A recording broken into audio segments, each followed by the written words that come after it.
Moi, c'est Natacha. Je suis plasticienne céramiste. Je suis en train de préparer en fait un titre professionnel de plasticienne céramiste. Et donc aujourd'hui, j'aimerais parler de mon projet artistique. Alors mon projet artistique tourne autour de la femme, qui en fait est un thème pour moi qui est très important.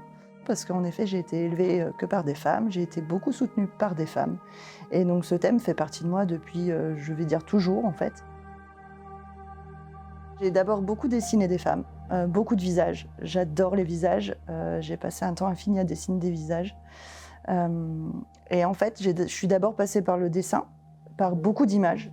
J'adore les images aussi, je me nourris énormément d'images que je trouve sur Internet. Et ensuite, à travers les différentes inspirations que je vais avoir picturales, je vais pouvoir en fait me faire une idée de ce que je veux reproduire et de ce que je veux exprimer en fait au niveau de la céramique. En fait, la céramique, elle me permet de donner vie à un projet, à une création, ce que j'ai pas avec un dessin qui va rester en 2D en fait.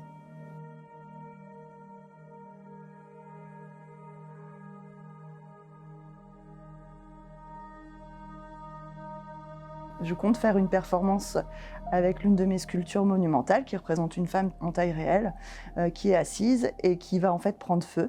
C'est ce feu intérieur en fait qui va ressortir et qui va jaillir d'elle. Et donc oui, je vais faire toute une performance autour d'elle avec l'élément feu en fait. Ce qui me passionne et mon thème en fait clé, c'est la création en elle-même. C'est de se dire qu'en fait, avec les 4 éléments que représentent la terre, l'eau, l'air et le feu, en fait, on arrive à créer un 5e élément, qui est en fait la création. Peu importe ce qu'elle est, que ce soit des femmes, que ce soit de quelque chose de moins figuratif ou plus contemporain, on a toujours un résultat qui aboutit et qui est ce 5e élément, la création.